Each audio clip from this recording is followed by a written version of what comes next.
So today it's my absolute pleasure to introduce our speaker, who's well known to most of us, Maureen Muldoon. And Maureen, as we know, is an international speaker, writer, storyteller, and songbird who believes in the miraculous power of storytelling for healing and transformation.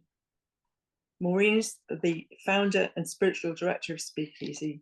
She helps people tell their truth so they can expand their reach and leave their mark and honour their lives. Learn more at www.maureenmuldoon.com. And she's overall a good egg. Over to you, Maureen. Thank you, Mary. Yeah, great to be here. Thanks everybody for being here today. We're talking about miracles, and miracles are extensions of God's love that requires no sacrifice. So if you happen to be in need of a miracle, if your life looks ravaged and run over and you're thinking you're dead in the water, now would be a good time to start contemplating miracles. But miracles are not supernatural. Actually, they're actually quite normal. They're not random strokes of luck. They're extensions. They're extensions of God's love. So when they don't happen, something's gone wrong. When love and forgiveness is withheld, something has gone wrong. So today on Palm Sunday, it's the beginning of Holy Week. And according to all of the four Gospels, Jesus is entering Jerusalem, and some say he's riding on a donkey, and he's greeted by a crowd, and they're laying down their cloaks and their palms, and they're proclaiming him as the king. And it's sort of a major frenzy and devotion, and it's a little bit over the top. And this grand display makes the Pharisees a bit worried for a couple of reasons. You see, the Pharisees are basically the teachers of the day. They're the influencers, if you will. They were allowed, these Jewish teachers were allowed to run the temples and run the affairs of the temples and run the religious ruling, as long as they didn't stir up rebellion, as long as government was greater than God. And they were allowed their small freedoms. But see, freedom, like love, can't really be small. I mean, freedom is extravagant. There's no way to make it conditional. Now, the Pharisees didn't really believe that Jesus was the Messiah, and they were afraid that the Romans might see this uprising as a reason to crack down even harder on them. So when they see this big public display, they say to Jesus, "Teacher, rebuke your disciples." So, like, basically get your people in order, because we don't want any trouble here. Teacher, rebuke your disciples. And so now the reason they were afraid is because Tiberius Caesar, who was the ruler of the day, and just as Christ wasn't Jesus's last name, Caesar wasn't Tiberius's last name. The title Caesar came from Julius Caesar. And over time, the name Caesar, the word, the whole idea of Caesar symbolized the entire imperial structure, not just one man, but the Roman Empire itself, the laws, the taxes, the military power, the demand for loyalty, and the belief that Caesar was divine. People were taught to say Caesar is Lord. So when other people started saying, that Jesus was, their Lord and Savior, this was, well, not a good look, So they said, "Teacher, like, rebuke your disciples before we get into trouble." And Jesus replies, he says to the Pharisees, he says, "Look, if they keep quiet, the stones will cry out," which is, poetic and prophetic and also symbolic. And basically what he's saying is, look, like, you can't quiet the truth, right? And let's face it, he was worthy of this type of praise. I mean, he fed the sick and he raised the dead, and he loved his enemies, and he turned water into wine. And in fact, just the week earlier, he raised a man from the dead. And when that happens, it's kind of hard to keep things quiet.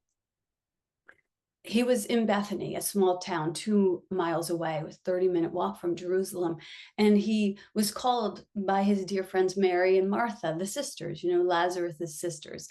And Lazarus was very sick. He was laying dying while they were waiting for Jesus to come. Lazarus actually dies. And Jesus doesn't get there until 4 days after Lazarus dies. And Mary and Martha are absolutely beside themselves with grief, you know.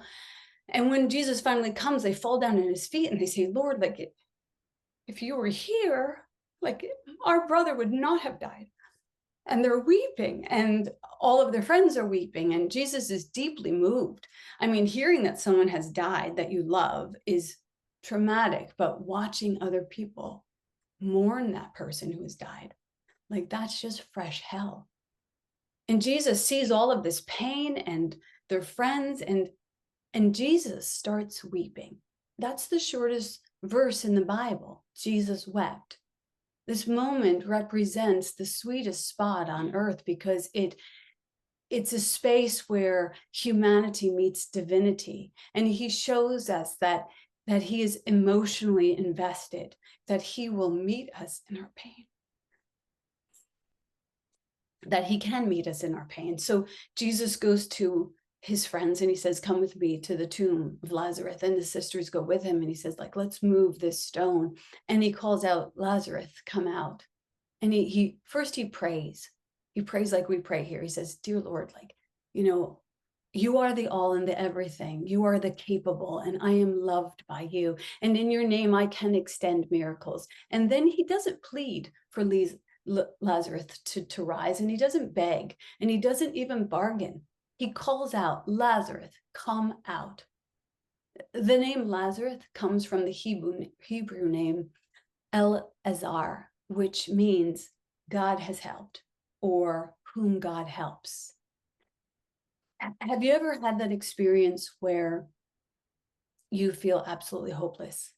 You know, like this is a hopeless cause, like somebody's dead for 4 days, where it seems like your beloved is past and that, you know, you have nothing left to do but weep.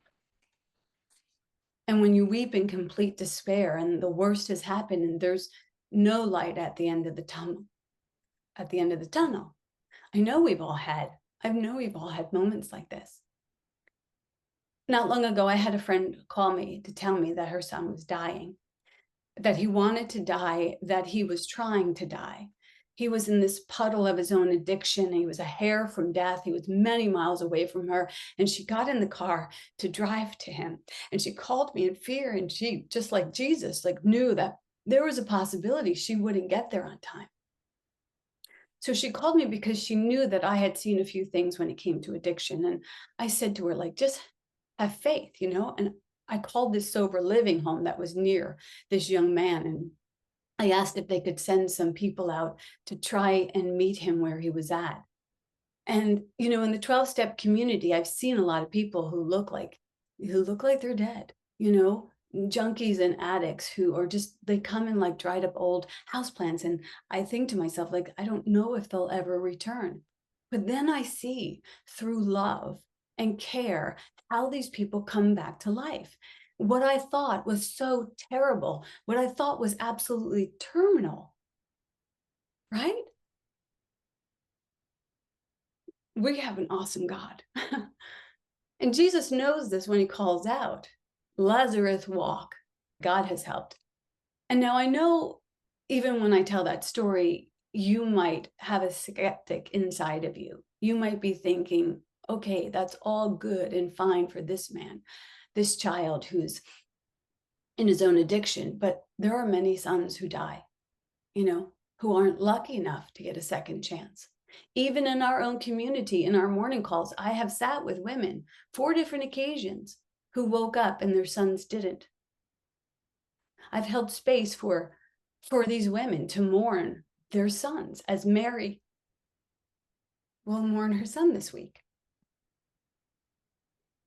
Jesus will actually die. These sons actually died.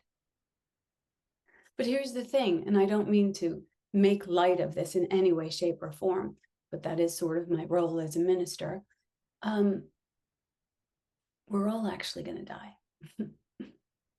That's part of the package. But when it comes to miracles, the form is not as important. Jesus shows us in the resurrection that you can murder a man, but never the message. And so Jesus raises the dead. And like I said, when that happens, that a man is raised from the dead, it's kind of hard to keep it on the down low. People are going to talk, and they do. And the religious leaders, they start plotting Jesus's death. And Jesus, feeling the thunder on the tracks, heads to a place called Ephraim. Interestingly, the word Ephraim means I will be fruitful. As you know, when I personally hit a rough spot, I like to say, like, I'll be damned if I'm not blessed by this, or this will be a blessing to me, or this will bless everyone. And that's kind of the same as saying, I will be fruitful, isn't it? It's a show of badassery, It's what most people call faith. And so Jesus shows us this, that he'll get knocked down, that he'll get hung up, that he will not stay there. In the resurrection, he will bloom into an orchard of love that continues to bear fruit until this very day. I will be fruitful. So this time in Ephraim gives us an important example of what to do when you're facing the lions, as my Aunt Caroline used to say. Jesus shows us. He shows us how to care for ourselves.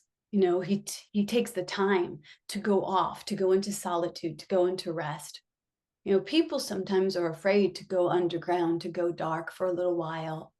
But we can trust that sometimes some things, bloom. They begin to bloom in the dark. They gestate in this space of solitude and silence. I have found that to be true. And we're seeing spring, burst forth. And all of that is happening from the dark of the soil. So after his time in hibernation and before returning to Jerusalem to face his own crucifixion, Jesus returns to Bethany, to the home of Mary and Martha, to a dinner given in his honor because he raised their brother, to thank him for this extravagant love, for helping with their brother, returning from the dead. And at the dinner, Lazarus is there, healthy and happy, and Martha's in the kitchen. And Mary, she gets a bottle of oil, of perfume. And she takes this pint of pure nard, which is a very expensive perfume, and she pours it over Jesus's feet, and she wipes his feet with her hair, and she cries. Of course, right? I mean, tears of gratitude for him having raised her brother, tears of sadness that Jesus is on his way to meet his own accusers, and that maybe she too can smell the death on the horizon. So she pours out her gratitude and her love in such a beautiful and bountiful way that the house is filled with this fragrance, this perfume. Nard is a very expensive embalmment oil, and I imagine that it might have been left over from embalming her brother. And she kneels and she pours out this oil, these feet that will walk him to his own crucifixion. And just as she prepared her brother for burial, she's preparing Jesus for one of his greatest miracle of his whole life. And he must have been nervous, he must have been sort of scared. I mean, how beautiful to have a friend, like Lou's song, to have a friend there with you when you're about to face hell. That just seems like too much, too beautiful to witness. And Judas thinks so too. Judas is the disciple who will later betray Jesus. He objects to this extravagant display of love. And he says, why wasn't that perfume sold and the money given to the poor? I mean, it was worth a year's wage. I mean, that does seem extravagant, doesn't it? I mean, a whole year's wage. But the Gospel of John makes clear that Judas was not really concerned about the poor. His motive was more about greed and hypocrisy and possibly horrible guilt. I mean, how could he not feel guilty when faced with this beautiful display of devotion to a friend when he, on the other hand, did the exact opposite? So Jesus quiets the tension in the room by defending Mary again. This is the second time he defends her. The first time was at the other party with Mary and Martha, when Martha was saying, Mary's not pulling her own in the kitchen. She shouldn't be just hanging out with the men listening to the gospel. And Jesus says to Martha at that time, like, Mary has chosen her own and she's chosen what's correct. And so the second time, when Mary is being accused of being frivolous with her money, he defends Mary and her extravagant love, and he says, leave her alone. It was intended that she should save this perfume for this day of my burial, and you will always have the poor among you. You will always have the poor among you, but you will not always have me. She has done a beautiful thing for me, to me. She has anointed me for my burial. Do you remember when you were shown that type of extravagant love and how breathtaking it can be? Do you remember when you extended that type of extravagant love to another, a time when you were retrieving someone from their cave, a time when someone pulled you out of the darkness, a time when you poured out your love? Or maybe it wasn't toward a person, maybe it was toward a calling or a dream, because I remember when I was a young actress, like I poured out my love. You know, I would eat peanut butter and jelly sandwiches every day, and I would rush into New York and I would take these classes and I would go on auditions. Every breath I had was spent, towards the acquisition of this dream. Every cent I had was spent on taking classes with master teachers. If for all intents and purposes, I would look like a starving artist, but what I came to find was that starving artists never actually starve because they're so full of their art. They're so fed by their love. Mothers and fathers, grandparents have this type of love too. They're beguiled by these children and they sacrifice everything for their well-being. So we have examples of this kind of extravagant love that makes you a little bit uncomfortable. Where do you pour out your love? Or where do you withhold? Like, where are you withholding your oil? Where do you measure it out in teacups and thimbles? And where do you devalue something that is supposed to hold great value for you? I mean, so often we come to these spiritual communities that deliver us gold, that deliver us from hell, and they don't seem to be on the priority of where we pour our oil. This is true, It's not meant to make anybody feel guilty, but, we are talking about seek first God and all else is given. So Judas Iscariot, he sold Jesus for a third of the amount that Mary gave to him freely. And he accuses her of being out of integrity with her money, but she knew what to value. She knew that everything else could fall away. She knew that we will all meet with a day when everything falls to dust. And yet, if you value what is actually of value, you will never lose. A Course in Miracles says it this way. It says, to have all, give all, to all. Give away all that can be given in the name of your devotion to your God, and you will find the hand of God is working in all that you do. Like, choose the eternal over the temporary. Choose the sacred over the seductive. She offers him everything. She doesn't know, what it's going to look like in a day or two. She doesn't know if he's going to be around to pour oil on. She doesn't care how it looks. She doesn't attempt to conform to the ordinary love by standing in the kitchen or staying in her lane. She goes all the way. She does what love would have her do, even if it seems insane and extravagant and too much. I just am. Love doesn't know too much. I mean, obviously, this moment is audacious, right? I mean, enough to make people uncomfortable. And after seeing this generous act, and after experiencing this generous act, Jesus says to the room, wherever the gospel is preached, what she has done will always be told in memory of her. But more than just defending her and more than just commending her, Jesus does something even grander. He follows her. He makes her his teacher. Because just a few days later at the Last Supper, Jesus does for his disciples what Mary has done for him. He gets up from his meal, he takes off his outer cloak, he wraps a towel around his waist, and he begins to wash the feet of his disciples. Washing feet is mentioned in the Bible several times, but it's a rare time when it's talking about washing other people's feet. And there's no place in the Bible where these two times of mentioning washing of feet come so close.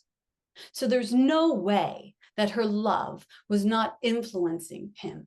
There's no way that he was not honoring her while he honored his disciples.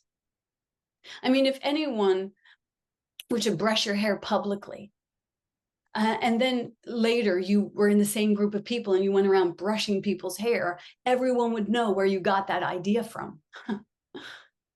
So people have short memories, but not that short. Judas was at the supper where Jesus was going around washing all of the feet.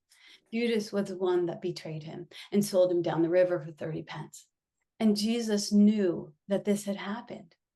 But instead of withholding this love in judgment or anger or hatred, which for many of us would feel very warranted, instead he kneels. He kneels before Judas. And even Judas must have felt unworthy, unlovable. Maybe he just felt like a call for love. And Jesus answers, and he kneels and he washes his feet. When you think about these times when you felt sold off, when you felt forgotten or unforgiven, this is that beautiful, exquisite, extraordinary type of love that shows up. And that doesn't just show up for us, but it can show up from us. To be able to express this love to our enemies, to our persecutors, you might think it's asking too much. You might think you don't have it. You might think that you're not capable. But remember, a miracle is not an extension of you. A miracle is an extension of God that requires no sacrifice.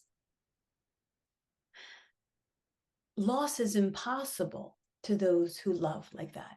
And something extravagant is what love is made up of. In fact, extravagant is exactly what love demands. If you want to get to the kingdom, you don't travel the road of measured or modest or mild. If you want to get to the kingdom, you start acting a bit more extravagant toward your God. Let the extravagance of your love leave people uncomfortable. Let it consume you. Let it break you open. Let it turn you to liquid. Let it make you be poured out in an unconditional and uncompromised way. Because here's the thing, you'll never lose if you do that. Mary lost her brother, but a few days later, God brought him back. And on Friday, we'll witness Mary lose her teacher, and God will bring him back in one form or another. The question is not, does God love us? But do we love God before all things? Do we express that love to each other without condition? If you do, you're a demonstration of your faith. So have faith, my friend. Give everything that you have to your faith, and you too will see miracles. And that's the word. Well, that was an amazing talk, Maureen. And before we start the conversation, I'd like to pass to Mari for the community offering. Yes, looking forward to the conversation. Thanks, Maureen. Speakeasy is a non-for-profit virtual community, and we exist on the generosity of our community members. We thank you for playing your part and for taking the opportunity to make a donation for today's daily bread. Your generous donation helps us to bring spiritual leaders, artists, and speakers to Sunday service and keep these important conversations going. As you were spiritually fed by today's conversation, I invite you to just go within and see what is yours to share. No gift is too small, and all contributions are tax deductible here in the United States. The donation link, you will find it in the chat, or you can always find it in our website at speakeasyspiritualcommunity.com. Thank you. Right, thanks, Mari. And now it's time for the truly unique experience of the Speakeasy Sunday service, our community conversation. This is where we invite you to speak easily, find your voice and your truth, and share your thoughts, inspirations, awareness, and your questions in community. When you feel called to share a question or comment, please raise your virtual hand, which is located at the Reactions tab at the bottom of your screen. Please also note to leave your video on when doing so, as we want to know and see you. And I really thank you for that wonderful talk, Maureen. You truly are a badass, aren't you? I mean, you know, it's a part of the scripture that I hadn't been aware of until this week, actually, when the Pharisees wanted Jesus to quieten his disciples. One version apparently is that he said, when my disciples are quiet, the stones will sing. So I think singing stones is just an amazing concept. So maybe that's where the Rolling Stones came from. Oh, is it? You're fibbing.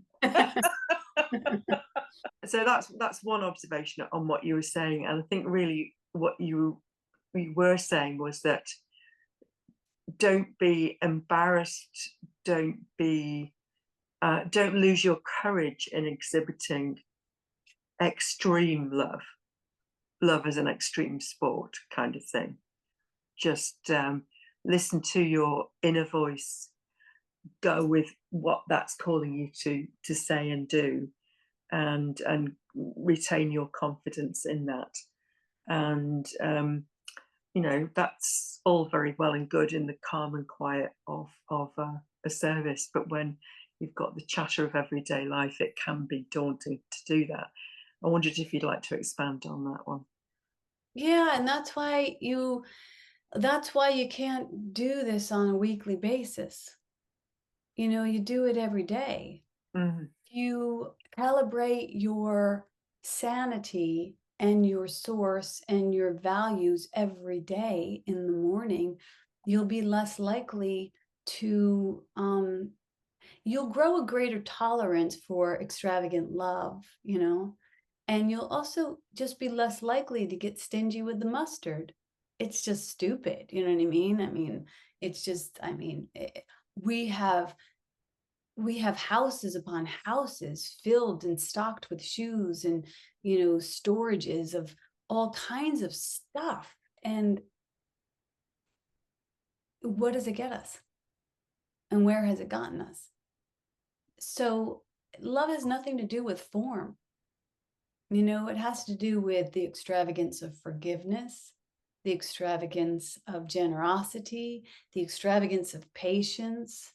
Recently, we've been talking on our morning calls about when somebody talks too much. And I was saying, like, you know, you just listen, because if you're agitated by it, then it's the opportunity for the ego to be polished off. And like, we don't want these classrooms. We want to stuff our faces. We want to scroll our phones. We want to evade any impatience and agitations instead of being in it. And it takes practice. I mean, it definitely takes practice, but that's what we do every day. You know, we practice every day so that we can wake up, you know, to being those worthy calling cards for the divine. Yeah. I think that's. I guess, Maureen, that for anybody that isn't involved in the daily practice of the Course in Miracles, that's one of the things that we're talking about in terms of daily practice. Yeah. And you know, you can use any kind of daily practice. There's some beautiful daily practices out there. This is what our community mostly focuses on, is A Course in Miracles, because it's the best. Brother Jimmy would say when he was a fireman. I'm just kidding. It's not the best. It's just one of them, but it's the best for me. And when if it's for you, it will haunt you until it finds you. Yeah. Equally, as you say, daily meditation or Yes. Buddhist practice or Islamic practice or whatever. TM meditation. People do that twice a day. You know, it's a good one. Yeah. Really, really enjoy our daily practices, and it's just helping me get through this world day by day. And with that, I want to start by saying I am not suicidal. I'm enjoying life, but I really have, from as long as I can remember, have had trouble with the story of Lazarus. And because we're all going to leave this world of form.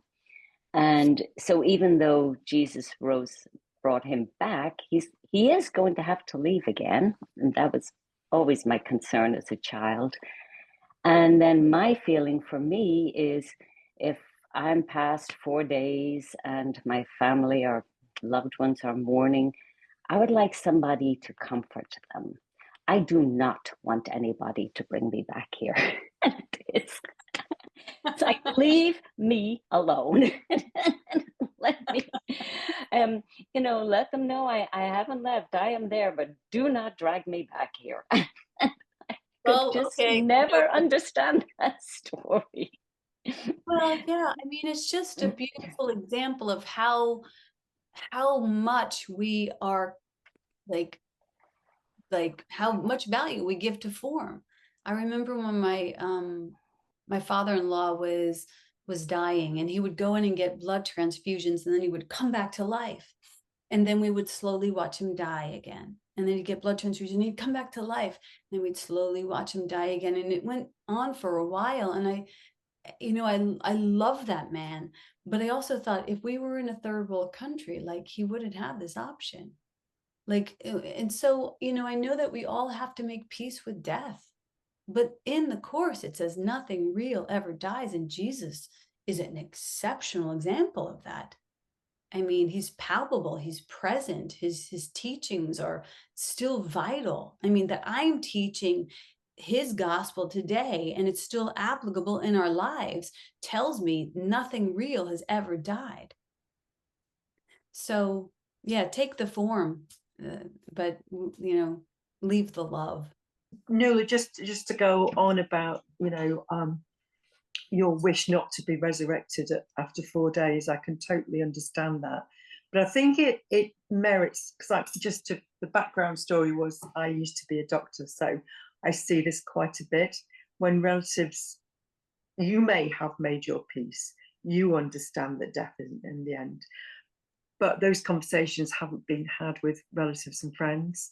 And I think that's where the difficulty often lies, in that they really don't get it. And I think it behoves us to have those conversations. That's a big word for Sunday morning. Sorry. Yeah, no, it's a really great point, Mary. Our actions are not solo, they affect everyone. And so sometimes we think, well, just let me die. And we forget, like, my cat would really miss me. I should have a conversation. Or my kids and there's no solo decision in this world. Everything ripples into everything else. And so we want to take some time to make those decisions. The story of the extravagant love reminded me. My wife had taken my young niece and nephew shopping to get me a present. And what they got, I was unwrapping them and the kids were there. And they got me this Javi Baez jersey, this Chicago Cubs player. And my nephew was absolutely beside himself because he saw how much they spent when they went shopping, and he was beside himself. And my niece and my wife are trying to keep him quiet because he wants to tell me how much they spent, because that's how much I am loved. Eventually he just can't contain himself and he tells me, "You won't believe it. They spent over $100 on you." And to him, that was the most magical thing at the time. He couldn't imagine, how much money $100 was. It just makes me wonder, when did it become a thing for us to keep a secret of how much we love people? Yeah, it's a great question. That's a great question. I love you so much. I spent all my money on you. Yeah, I love that. Thanks for sharing, Vince. So I wanted to start with the Lazarus, because I use this one a lot in my ministry, and I don't really see, I don't take Lazarus as technically the story. It symbolizes coming out of death. I think what the story also tells us is that when we are cut off in that cave, we are cut off from God. We're cut off from spirituality. We're cut off from God's love. And the reason Jesus is crying outside the tomb is because he knows how much we love him, and we are cutting ourselves off in that tomb. Mm. And Lazarus had a choice to come out. He could have been like, I'm good. Shut the Like Nula. right, right. Don't bring me back. Thursday cast party. I'm good. But I mean, so I thought it was just so interesting that Jesus didn't have to cry outside that tomb because he knew whatever he asked God to do, God would ask. He said that. He said, God, I know whatever I ask you to do, you will do. He actually said those words in front of that crowd. And then Right. he sat down and cried. Yeah, Right? I know. He was like, I know he's gonna come out because God's gonna bring it back to life. I already asked him and he loves me. And so the fact that he cried, he wanted to show us 2,000 years later that when we are cut off spiritually, when we are living in our tombs, that he's crying outside our tombs. God is crying outside our tombs because they want us to have complete healing. They want us to feel that joy and they don't want us to live in that darkness. So that's my interpretation. Thank I you. was wondering, thank you for that. I was like, he's gonna raise him from the dead, and then he puts on this, like, the truth is, I love that we have spiritual teachers who are so human. Do you know, I love that because it makes it feel more accessible. I mean, I like that he flipped the table. I like that he wept. So, and for whatever reason, I think it's not a bad thing to see. I mean, Maggie and I are sisters, so like, we would see our dad cry, and when my dad cried, we didn't cry with him. We kind of laughed because we're like, our dad's crying. It was beautiful. Our dad would cry because he loved so much. He would always cry about beautiful things. Like if I sang, he would cry, or if he saw somebody do something beautiful, he would cry. And it was so beautiful to see my father weep over that which was beautiful, So I think men need to cry more in public.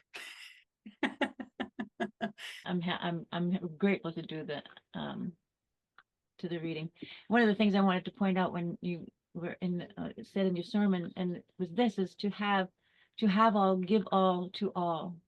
And then the second part of that teaching, that's from chapter 6 in the text. And the next one is to have peace, teach peace, and therefore learn it. And then today's lesson in the text is be vigilant only for God and for his kingdom. And Jesus actually had a little piece about his crucifixion in chapter 6, and I wanted to read that piece. I read it at Speakeasy the other morning at our mornings at 365, and it's just so beautiful and so powerful. And I will get it out. It's chapter 6, section 1, verse 5. I have made it perfectly clear that I am like, then this is Jesus speaking to us. I have made it perfectly clear that I am like you and you are like me, but our fundamental quality can be demonstrated only through joint decision. You are free to perceive yourself as persecuted if you choose. When you do choose to react that way, however, you might remember that I was persecuted as the world judges, and I did not share this evaluation for myself. And because I did not share it, I did not strengthen it, which is a profound statement. Because when we share something, it usually does strengthen it. But because he didn't share it, it did not strengthen it. I therefore offered a different interpretation of attack, and one which I want to share with you. If you will believe it, you will help me teach it. As I have said before, as you teach, so shall you learn. If you react as if you are persecuted, you are teaching persecution. This is not a lesson a son of God should want to teach if he is to realize his own salvation. Rather, teach your own perfect immunity, which is the truth in you, and realize that it cannot be assailed. Do not try to protect it yourself, or you are believing that it is assailable. You are not asked to be crucified, which was part of my own teaching contribution. You are merely asked to follow my example in the face of much less extreme temptations to misperceive, and not to accept them as false justifications for anger. There can be no justification for the unjustifiable. Do not believe that there is. Do not believe there is, and do not teach there is. Remember always that what you believe, you will teach. Believe with me, and we will become equal as teachers. Your resurrection is your awakening.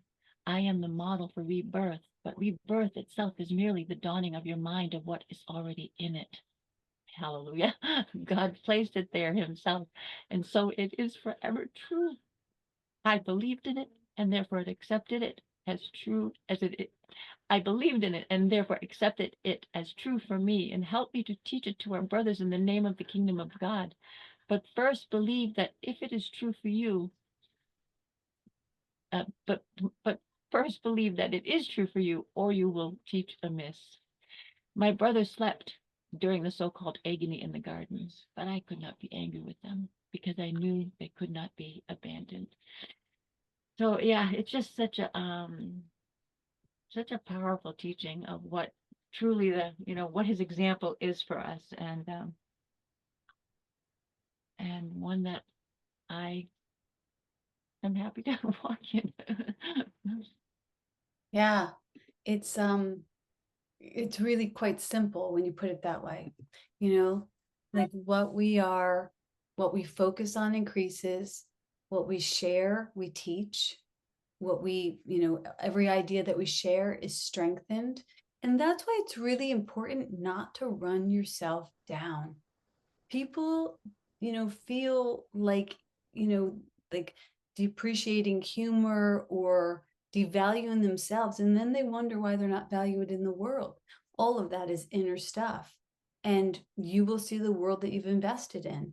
And that's why I kind of love the story of Mary, in that, like, she's not apologetic.